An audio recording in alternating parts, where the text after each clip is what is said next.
Hi guys, welcome back to Amy's Cooking. I hope you guys are having a fantastic day. So today's recipe is another version of the Vietnamese Banh Mi. Vietnamese Banh Mi actually has two different kinds. You have one that has a thicker crust and a denser interior, as opposed to the recipe that I will be sharing with you today has more of a super thin crust that is super crispy and the interior is very light and fluffy. So if you want to take a look at this and listen to the sound.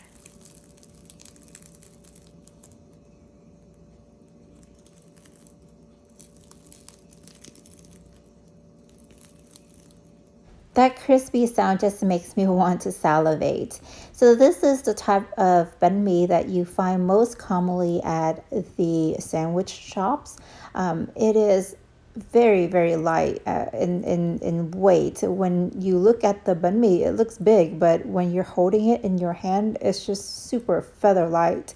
And you can tell why by looking at the interior of this sandwich here. The dough itself has risen to the point where you have these super structures of nice gluten formations.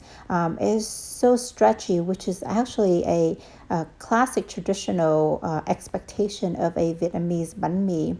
So to be able to get one of these and successfully make one of these at home, there's quite a few details and tips that I will be providing in this video. And I do hope and want you to successfully make this the very first time. So just make sure that you are paying attention to the different points that I give throughout the video.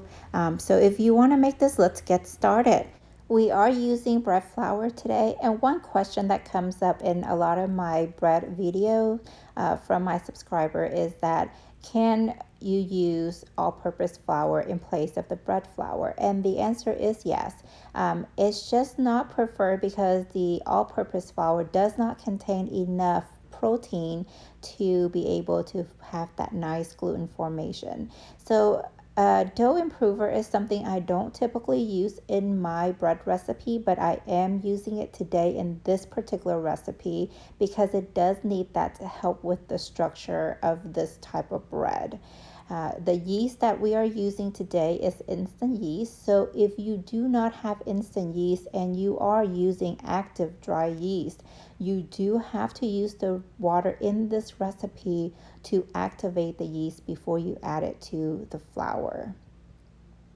We will be needing a little bit of salt to add a dimension of flavor to the sandwich, and we will be balancing it out with just a little bit of sugar.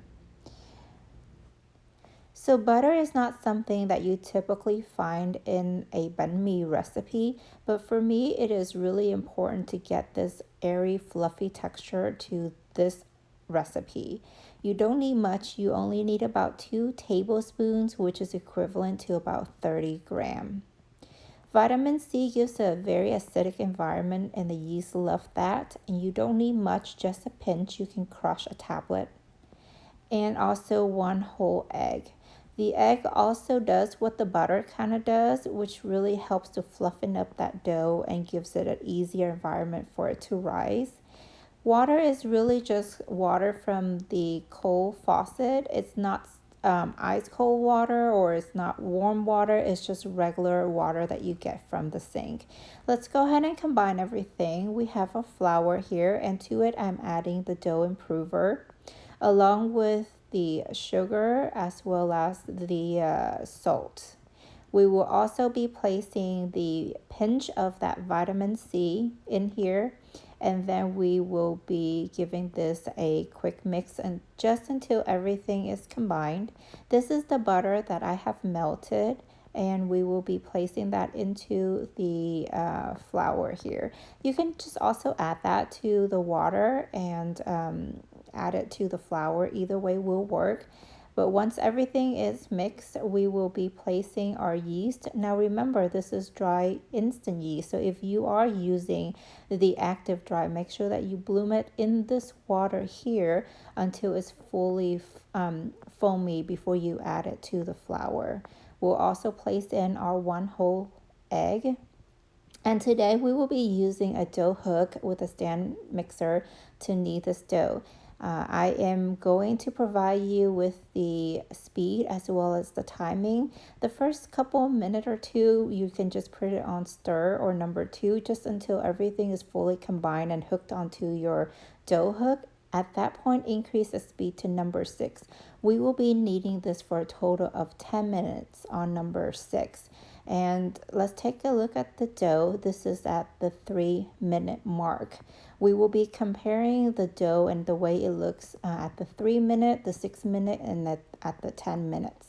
So here at the 3 minutes, you can see the dough is kind of falling off the hook very easily. It tears pretty easily as well. What we want to do is we want to create a super elastic dough. Let's continue to knead this, and then I will stop the machine when it gets to 6 minutes to show you what it looks like at 6 minutes. So the whole purpose of creating a super elastic dough is so that it can trap the air easier. So even when your dough rises really poofy, it can still retain that trapped air without causing it to collapse. So here we are at 6 minutes. As you can see, the dough is still falling off the hook, but it's starting to look a lot smoother and not as tacky. So we'll go ahead and put it on number 6 again, and let's knead it for another 4 minutes. Now, depending on your KitchenAid or the stand type of mixer that you use, you may need a little bit less time or a little bit more time. Key point is whenever you get to this stage here is where you need to stop. So as you can see, as I'm pulling apart, yes, it is sticking to my finger. That's okay. It's going to be sticky. What's more important as you spread the dough, you will see how smooth the dough is. It's just super smooth. You can totally tell how elastic this is. So let's go ahead and remove the dough. Grease a large bowl with either oil or butter. And you want to place some in your hand as well so you can work with the dough a lot easier. Now note when I am removing this dough, you can tell how tough this dough is. It's just super elastic. And again, so for this type of banh mi in my recipe here, the dough has to be like this for this to work. Otherwise, if you don't create this plastic elastic dough, when the dough starts to rise, it is going to collapse and you are going to end up having super dense banh mi. So when you're rolling this into a ball, just make sure that you are forming a smooth surface. This smooth surface is going to end up being the outermost layer of the crust. And the smoother it is, the more glossy your bread is going to be. Go ahead and place it back into the grease bowl and add a little bit more oil or butter to the top of this dough. We will cover this up with plastic wraps and we will let it rise until it's about double or 2.5 times the original size. Every kitchen is different. For me, it takes about 30 minutes, but essentially this is kind of what you're looking for. If you want to use the exact bowl that I'm using as a reference that would be easier for you, I will drop the link in the description box below along with all of the ingredients for this recipe. Go ahead and grease the working surface and dump out the dough. Now when you dump out the dough, make sure that the top smooth layer stays on the bottom. For this recipe, I can make 6 bread, but if you want smaller, you just weigh the entire dough and divide it into how many ever pieces you want. Now note here, I want to show you the edge of where I just cut. Can you see how smooth this is? Which means that this is so elastic that all the air that has been created from fermentation and the yeast working is able to trap in there without creating super huge pocket that would have collapsed if we didn't do that when we pour out the dough. So once you have them all either eyeballed and cut into 6 pieces or use a scale and divide it up to your liking, go ahead and place them all to the side and I will start walking you through the step in how to shape these dough into the traditional shape of a banh mi. When shaping these banh mi, you always want to keep the smooth surface on the bottom because eventually that is going to be on top when you start rolling the dough inward. So you want to take the piece of dough and just smack it on the counter. This will help to release a lot of the air, and also it will give you the pointy tip where it will be helpful to start to roll the dough in and create this little larger area in the middle of your banh mi. When you're rolling it, make sure that you're pinching the side of the dough while pushing backward a little bit. And at the end of the piece of dough, just make sure that you flatten it pretty well so that it can stick to the dough a lot easier. Go ahead and bake. Place that onto your baking tray. I'm going to show you one more time with a close-up. So again, the smooth side goes on the bottom. Slap the piece of dough onto the counter a couple of times. You can even use a rolling pin to roll out the end of this dough to make that flat surface. Not only will the flat area stay onto the dough better when you roll it in, but it can also help to create that thin crust that you're looking for. So again, look here, if you're rolling it, just pinch the side and pull it backward. Pinch, push backward, pinch, push backward. And just continue like that. I'm going to move the camera here so I can show you the rest of it. And you can see the tighter you roll this, the better it's going to trap that air. And then that flat area just sticks to the back of the banh mi so well. Once all of them have been rolled out and shaped, go ahead and grease it again and cover with a towel. And we're going to rest that. In the meantime, we'll preheat the oven to 410 degrees. Every oven's a little different, so keep an eye on your bread. Make sure it doesn't get too browned. Baking Vietnamese banh mi requires a water tray to create steam. The water tray goes in the lowest rack and the bread goes in the middle rack. So this is the dough that has been rested for 1 hour in my kitchen. It is super big, fluffy, and if you touch the dough, it is not flimsy at all. It actually has so much structure to it. We will be spraying the surface with water so that when we start making the slashes and creating that classic look of the banh mi, that the bread doesn't give the razor a hard time. If it's dry, it's going to make this process really difficult.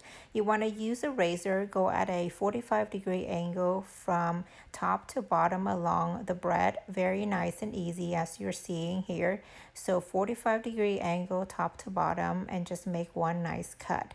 Do that with all of the bread. You don't want to cut too deep because then it's going to cause your bread to spread really big. So just a very nice cut, not too thick at all. Once you have made the cut, go ahead and spray the openings with more water to keep that area moist when it goes into the oven to help allow for even better oven spring. So I want to kind of give you a close-up on what it should look like because the dough was so elastic. So even with the dough, the how much it has risen, it can trap all the air in there. If it was not an elastic dough, this entire thing would have collapsed. So we will be baking this for 24 minutes, I guess between 22 to 24, just really depends on your oven. But 2 minutes into the baking process, you want to open up the oven and use that water, the spray bottle, and spray the bread a little bit more. The whole purpose here is to keep the bread cooler, so it will allow the interior to kind of heat up and help it expand a lot more. So this is the finished bread, and you don't see the water tray in there anymore because you need to remove the water tray when there's 10 minutes left of baking so that the bread can get golden brown. Look at these bread. They are super huge. When the pizza dough was so small, and it's gotten so big to where all the sides of the bread are touching, and it took up the entire space of this baking tray. Yeah, so that's why it's so important to create that elastic dough, and you can tell here just by the way it has expanded the bread, you can tell that it's super fluffy in the inside and super airy. You want to go ahead and just add some butter to it so it can give you a very nice gloss. Okay, let me go ahead and cut this bread up so you guys can see how fluffy, light, and airy it is in the inside. And if you like what you see, I hope you will consider sharing this video with your friends, your families, your loved ones. I think it's amazing to be able to have fresh baked banh mi just right out of the oven and serving it to your loved ones. As a matter of fact, I've been baking banh mi for my mother for the past couple years just because we live so far from anywhere that we can actually buy banh mi. So I guess that's how I got into this whole banh mi baking addiction. Anyhow, I also want to say thank you to my subscribers. You guys are amazing. I promise I will continue to deliver more amazing videos and recipes. So don't forget to hit the notification button. And if you haven't yet subscribed to my channel and you like what you see, I hope that you will consider subscribing. And also, you guys don't forget to hit the like button, okay? And drop me any kind of comments, any questions you may have. And I promise I will get back to you as soon as I can.